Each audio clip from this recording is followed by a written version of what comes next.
નમસ્કાર વિદ્યાર્થી મિત્રો, આજે આપણે ધોરણ 12માં વિષય ગુજરાતી પાઠ 24 શરત વિશે અભ્યાસ કરીશું, જેમના લેખક છે એન્ટોન ચેખોવ. શરત પાઠનો સાહિત્ય પ્રકાર નવલિકા છે. અહીં આપણે એન્ટોન ચેખોવનો પરિચય જોઈશું. એન્ટોન ચેખોવનો જન્મ 27/1/1860માં થયો હતો, જ્યારે તેમનું અવસાન 15/7/1904માં થયું હતું. એન્ટોન પાવ્લોવિચ ચેખોવ રશિયાના ખ્યાતનામ વાર્તાકાર તેમજ નાટ્યકાર હતા. તેમનો વ્યવસાય ડૉક્ટર એટલે કે તબીબનો હતો.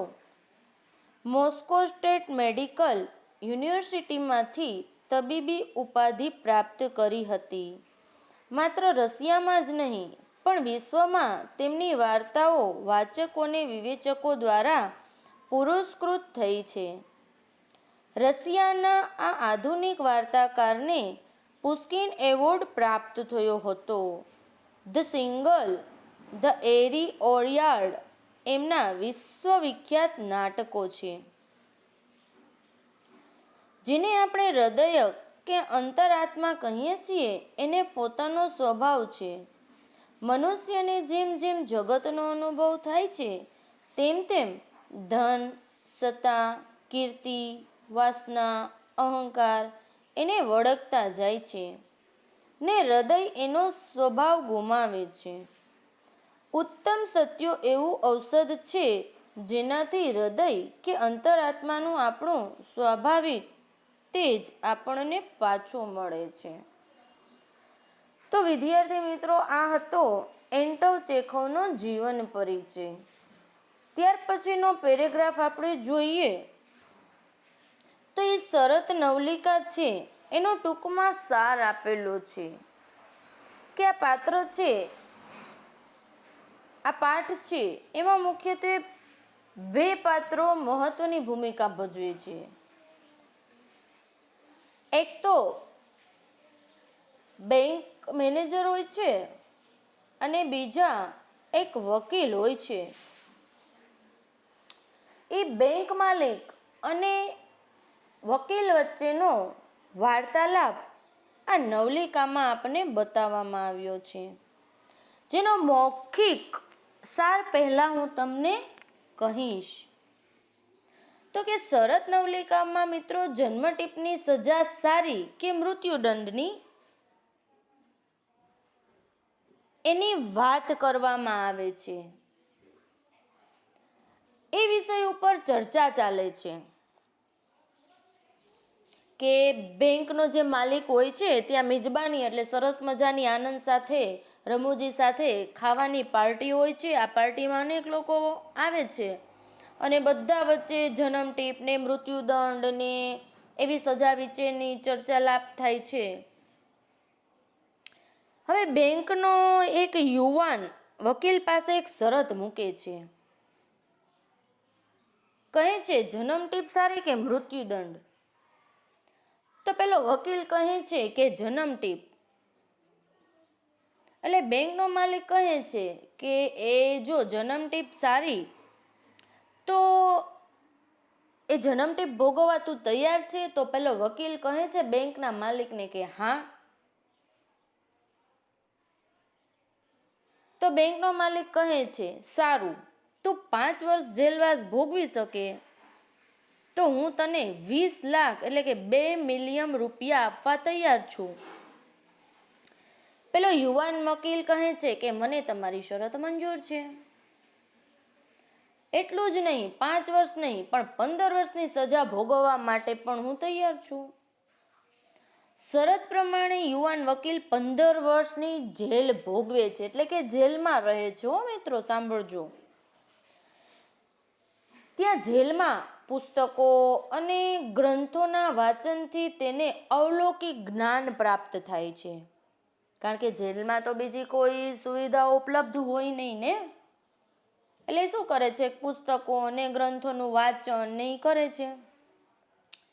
ભૌતિક ભોગવિલાસનું આકર્ષણ છૂટી જાય છે. આ વાર્તામાં લેખકે યુવાન વકીલના પાત્ર દ્વારા સારા પુસ્તકોનું સેવન વ્યક્તિના જીવન મૂલ્યોમાં કેવું પરિવર્તન લાવે છે ને મિત્રો, એ બતાવવામાં આવ્યું છે. અને બેંક માલિકની સ્વાર્થી મનોવૃત્તિને પણ અહીં બતાવવામાં આવી છે. તો આ તો શરત નવલિકાનો મૌખિક સાર. હવે આ પાઠને આપણે પુસ્તકમાંથી વિસ્તૃત માહિતી મેળવીશું, એટલે કે વ્યવસ્થિત આપણે એને સમજીશું. તો જોઈએ પુસ્તકમાં. પાનખર ઋતુની એક અતિશય ઠંડી રાત હતી. શું કહે છે કે પાનખર ઋતુ ની એક અતિશય ઠંડી રાત હતી. વૃદ્ધ બેંક માલિક યાદ કરતો હતો કે આજથી 15 વર્ષ પહેલા આવી જ એક ઠંડી રાત હતી જ્યારે એણે એક ભવ્ય મિજબાની ગોઠવી હતી. શું કહે છે, મેં તમને મૌખિક સાર કીધો ને, એમાં વૃદ્ધ બેંક માલિકની વાત હતી કે 15 વર્ષ પહેલા એને મિજબાનીનું આયોજન કરેલું હતું. મિજબાની એટલે આનંદ સાથેનું ભોજન, એ આયોજન કરેલું હતું. અને એ દિવસ કેવો હતો કે ખૂબ જ ઠંડીની રાત હતી, બહુ સરસ મોસમ હતી. એ મિજબાનીમાં અનેક બુદ્ધિજીવી હાજર હતા. શું કહે છે કે એ મિજબાની એટલે કે આનંદ સાથેના ભોજન લેવામાં અનેક બુદ્ધિવાળા લોકો એમાં હાજરી આપી હતી, એટલે કે ઘણા બધા લોકો હતા તે ત્યાં આવેલા હતા. એ વખતે હાજર રહેલા મહેમાનોએ ભાતની મજાની વાતો કરી હતી. શું કહે છે કે અહીંયા ઉપસ્થિત થયેલા કેટલાક મહેમાનો હતા એ જાતની એટલે કે જુદા જુદા પ્રકારની વાતચીતો કરતા હતા. કાયદાની વાતો નીકળતા કડકમાં કડક સજા વિશે ચર્ચા નીકળી. શું કહે છે કે કોર્ટ કચેરી વિશેની કાયદાની વાતો નીકળી, નિયમોની વાતો નીકળી. એમ કહે છે કે આ કાયદાની વાતો કરીએ તો સૌથી ઊંચામાં ઊંચી કડકમાં કડક સજા કઈ. મોટાભાગના મહેમાનોએ મૃત્યુદંડની સજા પ્રત્યે અસંમતિ દર્શાવી હતી. મૃત્યુદંડ એટલે મોતની સજા, અસંમતિ એટલે ના મંજૂરી. શું કહે છે કે ત્યાં ઉપસ્થિત થયેલા મહેમાનો હતા, એ મહેમાનોમાંથી કેટલાક લોકો એવા હતા કે કેટલાક મહેમાનો એવા હતા કે જેમણે મૃત્યુની જે સજા છે એટલે કે મોતની સજા છે એના પ્રત્યે નામંજૂરી બતાવી. એ લોકો એવો અભિપ્રાય વ્યક્ત કર્યો હતો કે મૃત્યુદંડની સજા એ એક પ્રકારની જૂની, પુરાણી અને અનૈતિક સજા છે, એટલે કે નીતિના વિરુદ્ધની. કે ભાઈ મૃત્યુદંડની સજા છે એ અનૈતિક સજા છે, એટલે કે નીતિ વિરુદ્ધની સજા છે. એક મહેમાને તો કહ્યું મૃત્યુદંડ તો ખરાબ અને અમાનુષી એટલે કે અમાનવીય સજા કહેવાય. કેટલાક મહેમાનોએ એવો અભિપ્રાય વ્યક્ત કર્યો કે દેહાડદંડની સજાને આજીવન કેદની સજામાં ફેરવી નાખવી જોઈએ. જો શું કહે છે કે મૃત્યુદંડની સજા નહીં, મૃત્યુદંડની સજા છે ને એને દેહાત દંડની સજામાં ફેરવાય. દેહાત દંડની સજા એટલે કેવી સજા, તો કે દેહનો અંત આવે ને તે સજા. અને મૃત્યુદંડની સજા કેવી, એટલે કે મોતની સજા, અને આમાં દેહનો અંત આવી જાય. હવે પહેલા પેરેગ્રાફમાં મિત્રો આપણે જોયું કે બેંકનો માલિક છે એમની ઘરે ખાવા પીવાની મિજબાની ગોઠવે છે અને અનેક મહેમાનો આવે છે. મહેમાનો કાયદા કાનૂનની વાતો કરે છે, કઈ સજા યોગ્ય અને કઈ સજા અયોગ્ય છે તેની વાત કરે છે. અમુક મહેમાનો કહે છે કે મૃત્યુદંડની સજા સારી, અમુક કહે છે કે મૃત્યુદંડને દેહાત દંડમાં ફેરવી નાખવી જોઈએ. તો આ પેરેગ્રાફમાં વૃદ્ધ બેંક માલિક અને મહેમાનો વચ્ચેની વાત આવે છે. ત્યાર પછીનો પેરેગ્રાફ આપણે જોઈએ તો હું તમારી સાથે સંમત નથી થતો. યજમાન બેન્કરે પોતાનો અભિપ્રાય વ્યક્ત કર્યો. યજમાન એટલે મહેમાનોની મહેમાનગતિ કરનાર. તો એ કોણ હતું, તો કે વૃદ્ધ બેંક માલિક. કારણ કે એમને જ ઘરે પેલા ભોજનનું આયોજન હતું અને એમાં મહેમાનોને આમંત્રિત કરવામાં આવેલા હતા અને બધા વાતચીત કરતા હતા. એમાંથી મૃત્યુદંડ, દેહાત દંડની સજામાંથી એક પણ સજા છે એ આ બેંકનો માલિક છે એને યોગ્ય લાગતી નથી, એટલે કહે છે કે તમારે બધાની જે સહેમતી છે એમાં મારી સહેમતી નથી, મારો કંઈક અલગ જ અભિપ્રાય છે.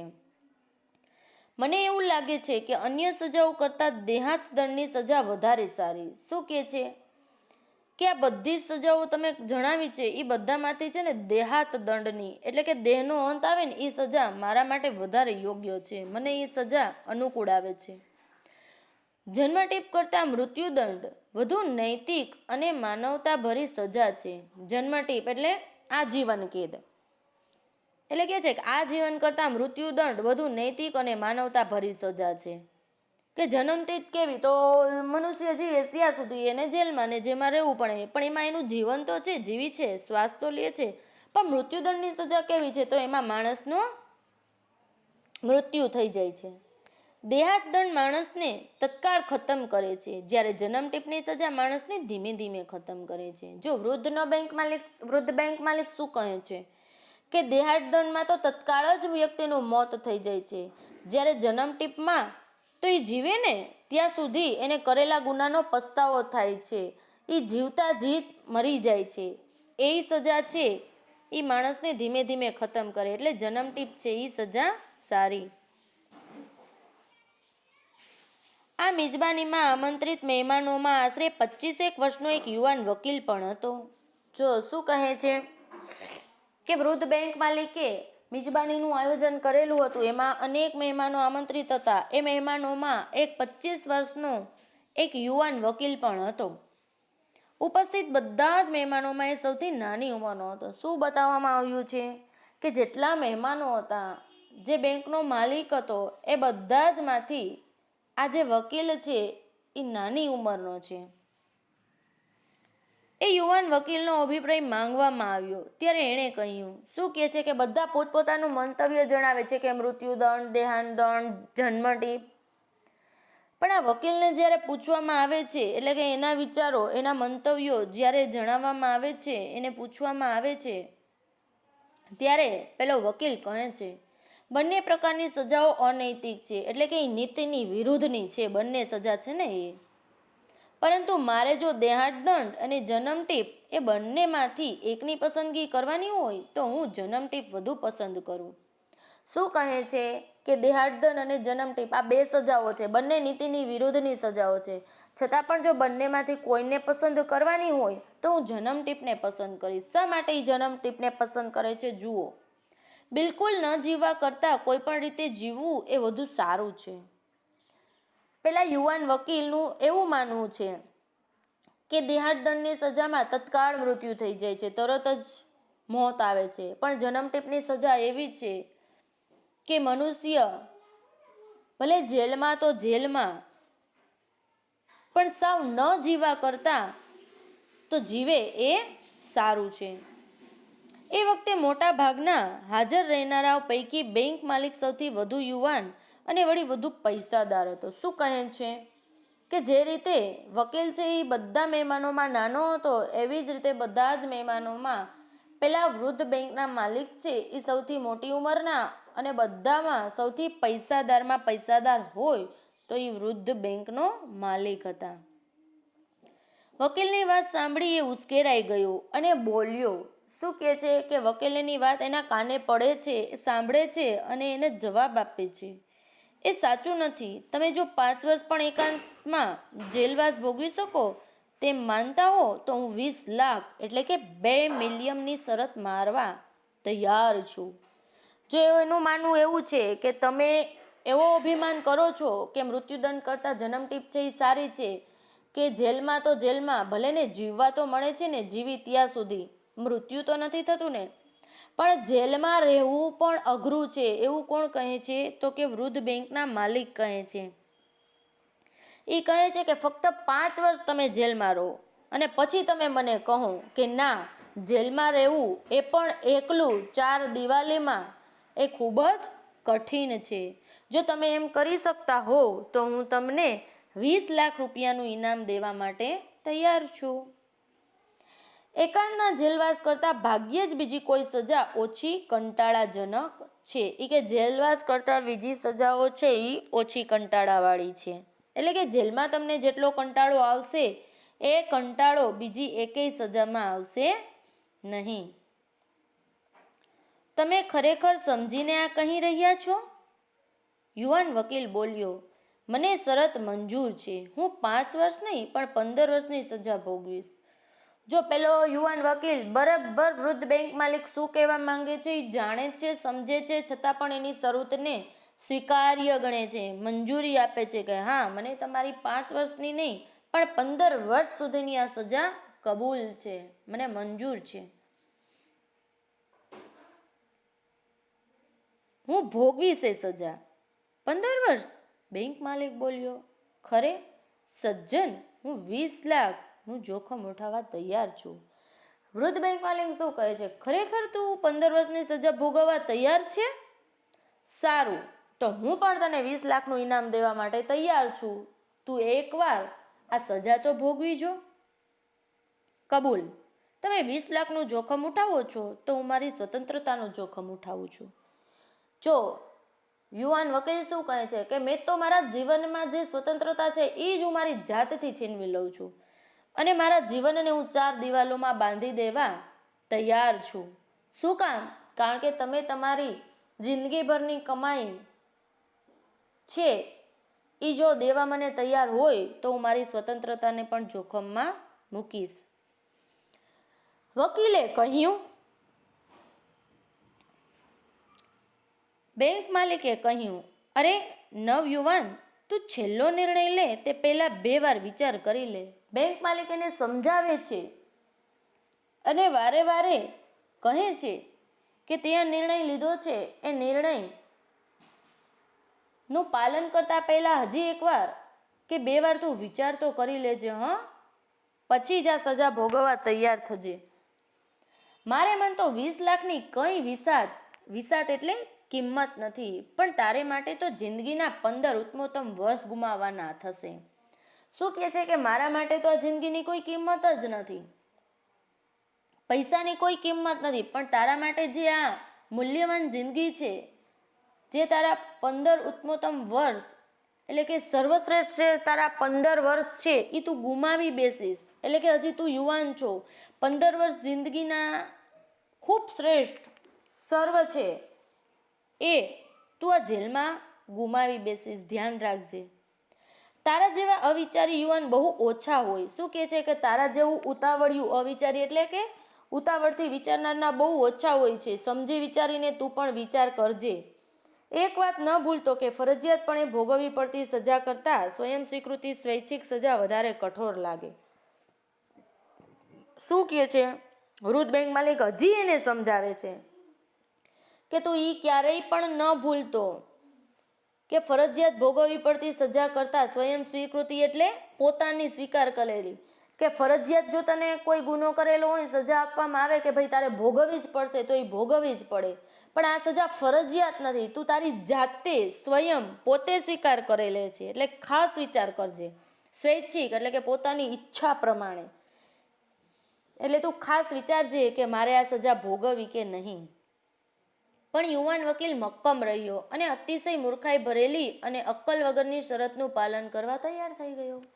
શું કહે છે કે આ યુવાન વકીલ છે એ પોતે જે નક્કી કરેલું હતું એના પર મક્કમ જ હતો અને આવી મૂર્ખાઈ અને અક્કલ વગરનું શરતનું પાલન કરવા તૈયાર થયો.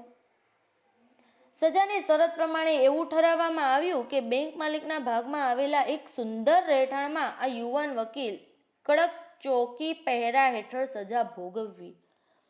ચાલો, સજા શરૂ થઈ ગઈ છે અને બતાવવામાં આવે છે કે બેંક માલિકના ભાગમાં આવેલા એક સુંદર રહેઠાણમાં, એટલે કે પેલા જે વૃદ્ધ બેંક માલિકજી છે એની આસપાસના જ રહેઠાણમાં આ યુવાનને 4 દિવાલીમાં રાખવામાં આવે છે. એની સજા શરૂ થઈ ગઈ છે.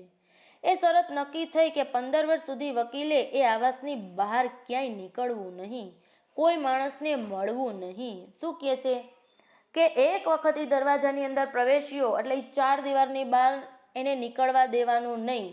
કોઈ પણ વ્યક્તિ એને મળશે પણ નહીં, એની સાથે વાતચીત કરશે નહીં, કોઈનો ચહેરો પણ જોઈ શકશે નહીં. કોઈ માણસનો અવાજ શુદ્ધા એટલે કે સીધો જ એને કાને પડવો જોઈએ નહીં. કોઈ પણ વ્યક્તિ બહારથી વાતો કરતો હોય ને તો એનો અવાજ પણ આ માણસને સંભળાવવો જોઈએ નહીં. એવી જગ્યાએ એને રાખો. કોઈ જાતના છાપા કે પત્રો એને આપશે નહીં. શું કહે છે બીજા લોકોને? કોઈ એને મળવા નહીં જતા, કોઈ વાતચીત એની સાથે નહીં કરતા, એને કોઈ પણ જાતનો પત્ર વ્યવહાર છાપા પણ આપતા નહીં, જેથી કરીને એ અંદર પોતાનો સમય પસાર કરી શકે. તેમ છતાં એ વકીલ સંગીતના વાદ્યો તથા કેટલાક પુસ્તકો રાખી શકાશે. શું કહે છે કે જો બહુ જ કંટાળો આવે, વકીલની ઈચ્છા હોય તો એ થોડાક સંગીતના સાધનો કે જેને વગાડી શકે, સાંભળી શકે, ગાઈ શકે એવા સાધનો રાખે અને અમુક પુસ્તકો પણ રાખે. પત્રો લખી શકશે અને પોતે જે કંઈ ખાવા પીવા ઈચ્છે તે મેળવી શકશે એવું નક્કી કરવામાં આવ્યું.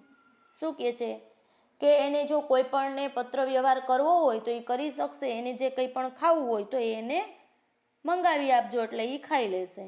આવાસમાં રાખવામાં આવેલી નાનકડી બારીમાંથી જ આ વ્યવહાર કરવાનો હતો. એને જે જગ્યાએ રાખવામાં આવ્યો હતો ત્યાં નાની એવી બારી રાખેલી હતી અને એ બારીમાંથી જ આ બધો વ્યવહાર એટલે કે ખાવા પીવાનો, પત્રનો એ બધો વ્યવહાર અંદરથી જ કરવાનો હતો.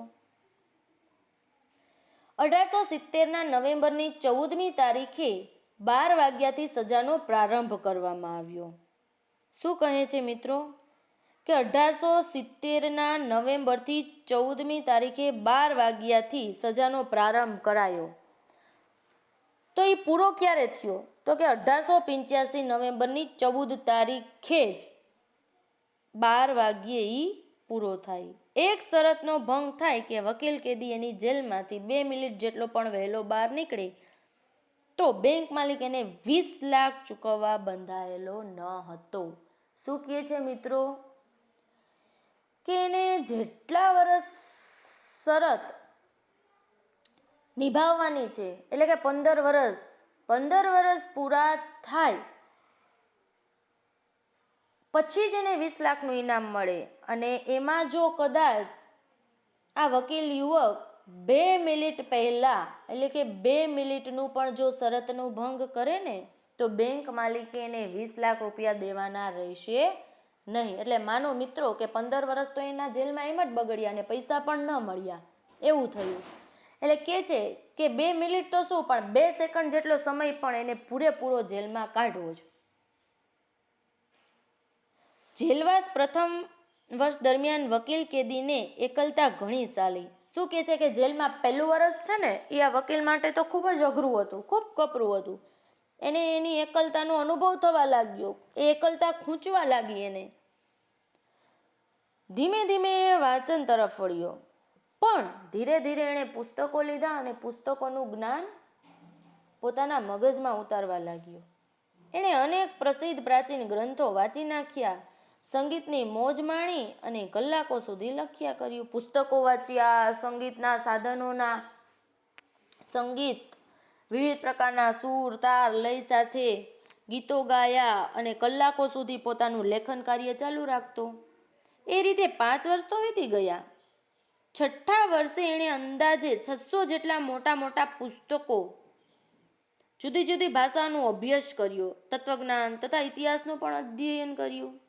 શું કહે છે 6થા વર્ષે એને શું ચાલુ કર્યું? તો કે જુદી જુદી ભાષાનો અભ્યાસ કર્યો, અંગ્રેજી, હિન્દી, ગુજરાતી, મરાઠી, સંસ્કૃત. આ ઉપરાંત તત્વજ્ઞાન અને ઇતિહાસનું પણ જ્ઞાન મેળવ્યું. એ પછીના 4 વર્ષ દરમિયાન એણે અંદાજે 600 જેટલા મોટા મોટા પુસ્તકો વાંચી કાઢ્યા. 10મા વર્ષ પછી તો ટેબલ પાસે બેસીને ફક્ત બાઇબલનું જ અધ્યયન તેણે કરવા માંડ્યું. શું કહે છે કે દરેક વર્ષે એને કયા અને કઈ ભાષા શીખી, શું શું કર્યું એની વાત કરે છે.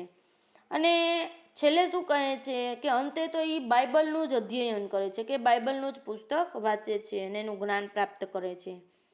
એકવાર નહીં પણ એ બાઇબલ છે એને કેટલી વાર? તો કે વારંવાર વાંચ્યું. બાઇબલના વાંચન પછી એણે ઈશ્વરના અસ્તિત્વને લગતા શાસ્ત્રો તથા ધર્મના ઇતિહાસને લગતા પુસ્તકો હાથમાં લીધા. અસ્તિત્વ એટલે હયાતી. શું કહે છે કે ઈશ્વરની હયાતીને લગતા શાસ્ત્રો તથા ધર્મના પુસ્તકો, ઇતિહાસને લગતા પુસ્તકો એમણે હાથમાં લીધા અને એનું વાંચન શરૂ કર્યું. જેલવાસના છેલ્લા 2 વર્ષ દરમિયાન એણે જુદા જુદા વિષયો પરના ઘણા બધા પુસ્તકો વાંચી કાઢ્યા. એણે જગતના મહાન લેખકોના પુસ્તકો વાંચ્યા. જો જેલમાં 2 વર્ષ રહ્યા તો એને અનેક વિષયોના પુસ્તકોનું જ્ઞાન તો પ્રાપ્ત કરી જ લીધું હતું. એ બધા એને વાંચી જ લીધા હતા. આ સિવાય જગતના જે મોટા મોટા લેખકો હતા, મહાન, કે જેમને એવોર્ડ પ્રાપ્ત થયેલા હોય, જેમની સર્વ જગ્યાએ પ્રસિદ્ધિ થયેલી હોય, એવા લેખકોના પુસ્તકો વાંચ્યા. તદુપરાંત પ્રાકૃતિક એટલે કે કુદરતી વિજ્ઞાન, રસાયણશાસ્ત્ર એટલે કે જ્ઞાન આપનાર, અને ઔષધશાસ્ત્ર એટલે કે દવાઓનું જ્ઞાન આપનાર ગ્રંથો પણ એમણે વાંચ્યા. કોઈને કદી સાંભળવામાં ભાગ્યે જ આવ્યા હશે એવા એ બનાવો હતા. શું કહે છે કે ભાગ્યે જ કોઈ વ્યક્તિ એવા હતા કે જેમણે આ પુસ્તકો વાંચેલા હતા, એનું જ્ઞાન પ્રાપ્ત કરેલું હતું, અને એ પુસ્તકોમાં જે બનાવો બનેલા હતા એ બનાવોથી અમુક લોકો જ માહિતગાર હતા. એમાંનો એક આ યુવાન વકીલ પણ હતો. એટલે એ વિવિધ પ્રકારના પુસ્તકો વાંચી અને જ્ઞાન મેળવે છે. પેલા વૃદ્ધ બેંક માલિકને આ સઘળી બાબત યાદ આવી અને એણે વિચાર્યું કે આવતીકાલે 12 વાગ્યે મુક્ત થઈ જશે. શું કહે છે કે વૃદ્ધ બેંક માલિક છે એને હવે ધીરે ધીરે યાદ આવે છે કે વર્ષો વીતતા જાય છે અને પેલા વકીલને સ્વતંત્ર થવાનું એટલે કે જેલમાંથી મુક્ત થવાના દિવસો તો નજીક આવે છે. હવે એ જે ચિંતા છે એને કોરી જાય છે. જો એ મુક્ત થઈ જાય તો પેલા બેંક માલિકને એને 20 લાખ રૂપિયા આપવા પડે. અમારી શરત પ્રમાણે મારે એને 20 લાખ આપવા પડશે. હું જો એને રકમ આપી દઈશ તો હું બરબાદ થઈ જઈશ. 15 વર્ષ પહેલા અહીં મળેલા બધા માણસો કરતાં હું વધુ પૈસાદાર હતો, પણ હવે બાજી પલટાઈ ગઈ છે. શું કહે છે વૃદ્ધ બેંક માલિક? શું મનમાં વિચારે છે કે એ છૂટશે તો હું 20 લાખ આપી દઈશ તો હું તો પાયમાલ થઈ જઈશ. આખી જિંદગી મહેનત પરસેવો પાડીને જે પૈસા મેં ભેગા કર્યા છે એ તો મારે પેલા યુવાન વકીલને આપી દેવાના રહેશે. અને અત્યાર સુધી હું બધા જ માણસોમાં ધનવાન ગણાતો તો એ એક જ ક્ષણમાં હું પાયમાલ થઈ જઈશ. અને બાજી છે એ પલટાઈ જશે કે એક સમય પૈસાદાર તો બીજી ક્ષણ છે એ તરત જ ગરીબીમાં હું આવી જઈશ.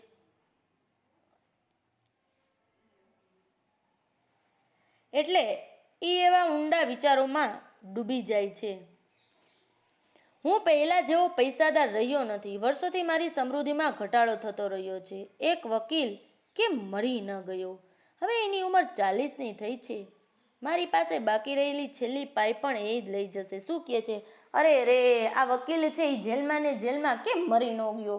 ઓમે એને જેલમાં 15 વર્ષ પસાર થઈ ગયા એટલે એ 40 વર્ષનો તો થઈ જ ગયો. એની અડધી જિંદગી તો એણે જેલમાં જ કાઢી નાખી છે.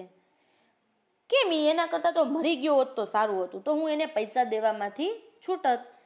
આવા ખરાબ વિચારો છે એ પેલા બેંકના મગજમાં આવે છે. એ કહે છે મારી પાસે બાકી રહેલી છેલ્લી પાઈ પણ એ લઈ જશે, પરણશે ને મજા કરશે, જ્યારે મારે એક ભિખારીની જેમ એની સામે ઈર્ષાથી જોતા રહેવું પડશે. શું કહે છે કે એ તો 40 વર્ષે પણ બહાર નીકળશે. 20 લાખ એટલે ધનવાન થઈ જશે. એ બહાર નીકળશે, સરસ મજાની છોકરી ગોતશે, એની સાથે લગ્ન કરશે અને પોતાનું ગુજરાન ચલાવશે અને પોતાની જિંદગી પસાર કરશે. જ્યારે હું શું તો કે આવો માલિક થઈ અને ભિખારી બની જઈશ અને મારે એની સામે ઈર્ષાથી જોવું પડશે. ના ના, આ તો ભારે થઈ ગઈ. એનું મોત જ હવે માત્ર ઉપાય રહ્યો હતો. ના ના, એ હું ક્યારેય નહીં થવા દઉં. આના કરતાં તો એનું મોત જ એકમાત્ર મારો ઉપાય છે, જેથી કરીને મારા પૈસા બચી જાય અને પેલા વકીલનું મૃત્યુ થઈ જાય. રાત્રિના 3 વાગ્યા હતા. અતિશય ઠંડી રાત્રિ હતી. બેંક માલિકે જેલ આવાસની ચાવી લીધી, લાંબો કોટ પહેર્યો અને ઘરની બહાર નીકળ્યો. જો મિત્રો, બેંક માલિકની જે વિચારસરણી છે એ બદલાઈ ગઈ, એની નીતિ બદલાઈ ગઈ. હવે જ્યારે એને પૈસા દેવાનો વારો આવે છે ને, ત્યારે એના મનમાં ખરાબ વિચાર આવે છે. શા માટે? તો કે પેલા યુવક છે ને વકીલ, એને હું મારી નાખું અને પૈસા હું મારી પાસે જ રાખું. એને એના મારવાના આશયથી જ્યાં રહેતો હોય છે ને જેલ આવાસમાં, અહીંયા જાય છે, ચાવી લે છે, લાંબો કોટ પહેરે છે અને બહાર નીકળે છે. જેલ પાસે જઈને એણે 2 વાર ચોકીદારને બૂમ પાડી જાય છે જેલ પાસે, અને એ વકીલનો પાસે જે ચોકીદાર હોય છે એને અવાજ કરે છે, પણ કોઈ જવાબ આપતું નથી. હવામાનથી બચવા ચોકીદારે આશ્રય સ્થાન લઈ લીધું હતું અને હવે ક્યાંય જઈને ઊંઘી ગયો હતો. શું કહે છે કે ખૂબ જ ઠંડી હતી. ઠંડીને કારણે ચોકીદારને બીજે કે જ્યાં એને ઠંડી ન લાગે, એનું સ્વાસ્થ્ય જળવાઈ રહે, એટલે અહીંયા જઈને આરામ કરતો હોય છે. વૃદ્ધ બેંક માલિક વિચારવા લાગ્યો, હું જો મારા ધાર્યા પ્રમાણે કરું તો લોકોની સૌપ્રથમ શંકા ચોકીદાર પર પડશે. શું કહે છે મિત્રો કે મેં જે ધારેલું છે, શું એને ધાર્યું હતું કે પેલા યુવા વકીલને મારી નાખું તો મારા 20 લાખ રૂપિયા બચી જાય. જો હું એને મારીશ ને તો સૌથી પહેલી શંકા કોના પર લોકોને જશે? તો કે ચોકીદાર પર. કારણ કે સૌથી નજદીક તો ચોકીદાર જ વધારે પડતો સમય એની સાથે પસાર કરે છે ને, એની સાથે એટલે કે બહાર પહેરેદારી કરીને, એટલે લોકો તો એની ઉપર જ શંકા કરશે. તે જેલના બારણા પાસે ગયો. એણે નાનકડી બારીની અંદર ડોકિયું કર્યું. કેદીના ઓરડામાં મીણબત્તી સળગાવતી હતી અને કેદી ટેબલ પર બેઠો હતો. શું કહે છે કે ચોકીદારને અહીંયા ન જોતા પોતે નક્કી કરેલા વિચારો પર આગળ વધે છે. ઓરડામાં પ્રવેશે છે તો નાની મીણબત્તી સળગતી હોય છે અને કેદી એટલે કે કોણ? તો કે પેલો યુવક વકીલ એ ટેબલ ઉપર સૂતો હોય છે. કેદીની પીઠ સિવાય કશું ન દેખાતું હતું. એ ટેબલ ઉપર મસ્તક રાખીને સૂતો હોય છે, એટલે સ્વાભાવિક છે કે એની પીઠ, એનો વાસો જ પેલા બેંક માલિકને દેખાય છે. ટેબલ પર અને ટેબલની બાજુમાં શેતરંજી પર ઉઘાડા ખુલ્લા પુસ્તકો દેખાતા હતા. શેતરંજી એટલે જાજમ પાથરેલી હતી અને જાજમ ઉપર કેટલાક પુસ્તકોનું વાંચન કરતા કરતા પેલા યુવાન વકીલ છે એને ઊંઘ આવી ગઈ હતી. એટલે શું કહે છે કે એ પુસ્તકો છે એ ખુલ્લા પડ્યા હતા ત્યાં. 5 મિનિટ પસાર થઈ ગઈ. કેદી હજુ હાલતો ચાલતો ન હતો. બેંક માલિકે બારણા પર ટકોર માર્યા, તેમ છતાં કેદી હાલ્યો ચાલ્યો નહીં. જો આ વૃદ્ધ બેંકનો માલિક છે એ પોતે યુવક પાસે પહોંચી જાય છે, છતાં પણ વકીલ છે એની નીંદર ઉડતી નથી અને એને હલાવે છે છતાં એ હાલતો ચાલતો નથી. બારણું ખખડાવે છે, ટકોર મારે છે, છતાં એની ઊંઘ ઉડતી નથી. ત્યારબાદ બેંક માલિકે બારણાનું તાળું તોડ્યું. શું કરે છે? એ ઉઠતો નથી, ખખડાવે છે તો ખોલતો નથી. અંતે બેંકનો માલિક છે એ દરવાજો તોડી નાખે છે. તે ઓરડામાં દાખલ થયો અને એણે એ પાતળા અને દુબળા થઈ ગયેલા માણસ એટલે કે વકીલને જોયો. દરવાજો ખોલતાની સાથે જે વકીલ પાસે પ્રવેશે છે ત્યાં જઈને જુએ છે તો એનું શરીર છે એ પાતળું દુબળું થઈ ગયું હોય છે અને વકીલ ત્યાં ખૂબ જ નિંદ્રામાં ડૂબેલો એટલે ખૂબ જ ઊંઘ કરતો હોય છે. નીચેની બાજુએ વળેલા એના મસ્તકની સામે એક કાગળનો ટુકડો પડ્યો હતો જેમાં સુંદર હસ્તાક્ષરમાં કંઈક લખેલું હતું. જ્યારે બેંકનો માલિક યુવા વકીલ પાસે જાય છે, જુએ છે તો એ ગાઢ નિંદ્રામાં છે અને એની પાસે એક ચિઠ્ઠી પડેલી હોય છે એટલે કે એક પત્ર, એક કાગળ લખેલો હોય છે. એ ઉપાડે છે અને સરસ મજાના સુંદર અક્ષરે એમાં કંઈક લખેલું હોય છે.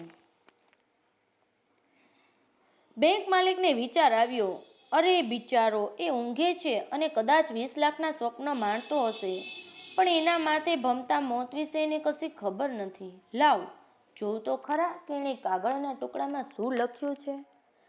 વૃદ્ધ બેંક માલિક શું કહે છે કે જો તો ખરી બિચારો કેવો ઊંઘે છે, પણ ખરેખર એને નથી ખબર કે હું તેને મારવા આવ્યો છું અને મારા 20 લાખ બચાવવા આવ્યો છું.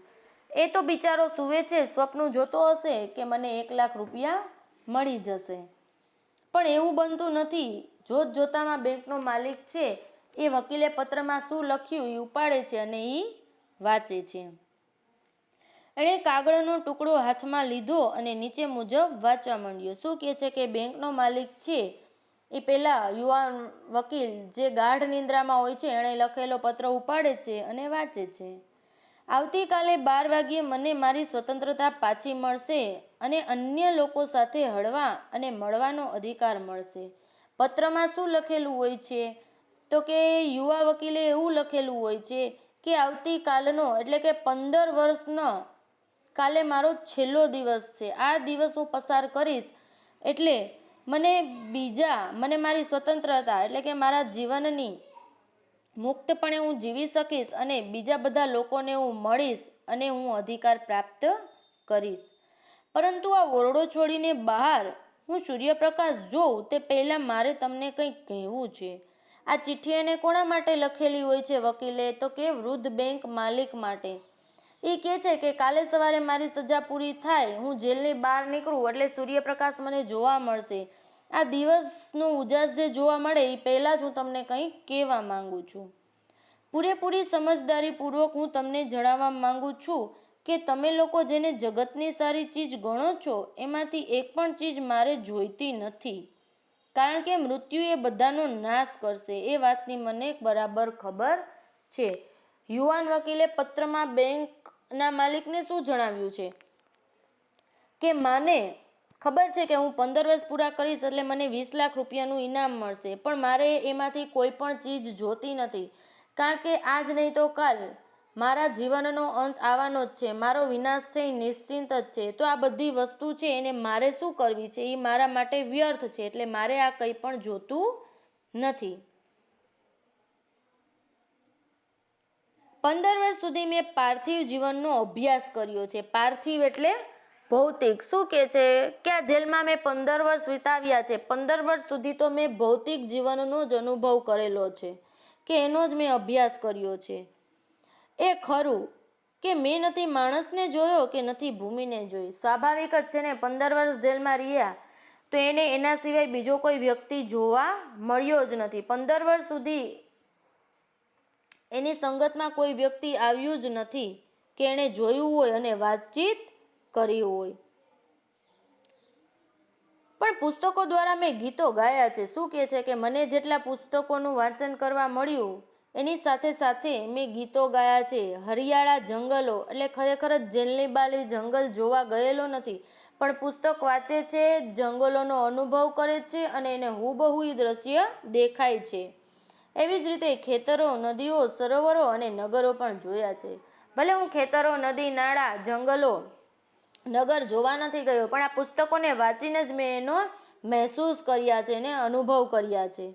વળી મેં ચમત્કારો સર્જ્યા છે, ધર્મનો ઉપદેશ આપ્યો છે અને આખા સામ્રાજ્યો જીતી લીધા છે, એટલે કે મેળવી લીધા છે.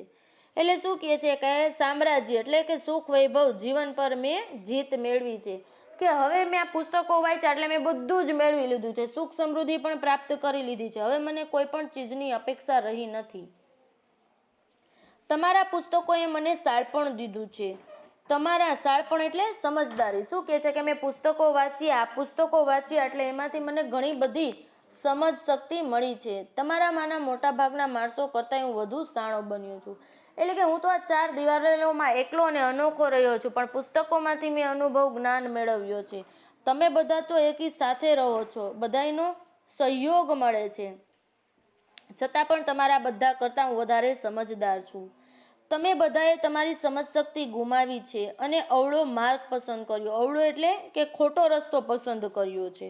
તમે અસત્યને સત્ય માની લીધું છે.